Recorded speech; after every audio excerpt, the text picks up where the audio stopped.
Welcome to This Week in Poker, your source for the latest happenings in poker news. I'm Christy Arnett. Last week, the card player reporting team went to the Bahamas to bring card player viewers up-to-date and thorough coverage of the Pokerstars Caribbean adventure. Despite upping the buy-in, the event attracted more runners than ever. A field of 1,347 players put up the $10,000 buy-in, which generated a first-place prize of $3 million. Heads-up play came down to 22-year-old Poria Nazari and Tony Gregg. After only a few hands of heads-up play, Nazari took the title and multi-million-dollar prize. Here's what he had to say just after his win. Did you ever imagine when you walked into this room and there were 1,347 players that you'd be the last man standing? No, definitely not. It hasn't sunk in yet. It's just completely surreal. Now, how was that final table play? You had a table full of aggressive internet players. How did you hold your own? I say I got very fortunate to pick up some hands in some key spots. Table was definitely very tough, and I just feel lucky that I came out on top. Because this was the first major tournament of the year, the top 4 players in the 2009 Card Player of the Year are Nazari and Gregg, along with Ben Spindler and Alex Gomez, who sit in 3rd and 4th places respectively.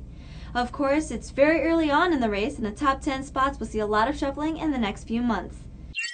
In other tournament news, the $10,000 buy-in World Poker Tour Southern Poker Championship began on Wednesday at the Beau Rivage Hotel and Casino in Biloxi with 283 competitors.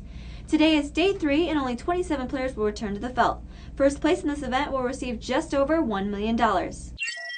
And just as a reminder, the Aussie Millions main event begins on Sunday, and the card player reporting team will be there to provide live updates, photos, and chip counts. Last year, the event attracted 780 players. Alexander Kostritsin won nearly $1.5 million for first after he defeated Eric Seidel heads up. Now on to Strip Poker News. Caesars Palace is now offering a free roll into NBC's 5th annual National Heads Up Poker Championship. To qualify, players need to log at least 40 hours of live action in the poker room between January 1st through the 31st. Those who qualify will play the free roll tournament on February 22nd at 11 a.m. local time.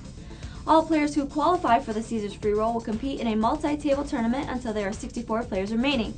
Once there are 64 left, the remaining players will go into a heads-up bracket tournament structure and compete until there is only one person remaining.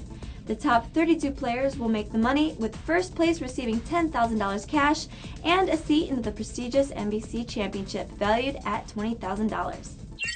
In high-stakes online poker news, Gus Hansen recently went on a big upswing, winning more than $1 million this week playing 500,000 Pot Limit Omaha and No Limit Hold'em.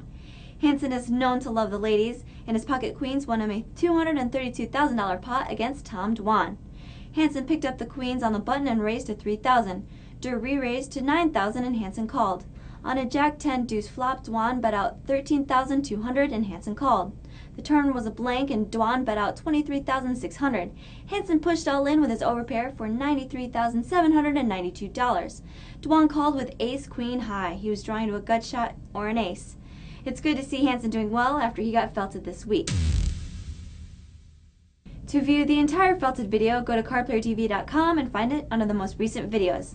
Thanks for tuning in to This Week in Poker. Have a wonderful weekend. I'm Christy Arnett for Card Player TV.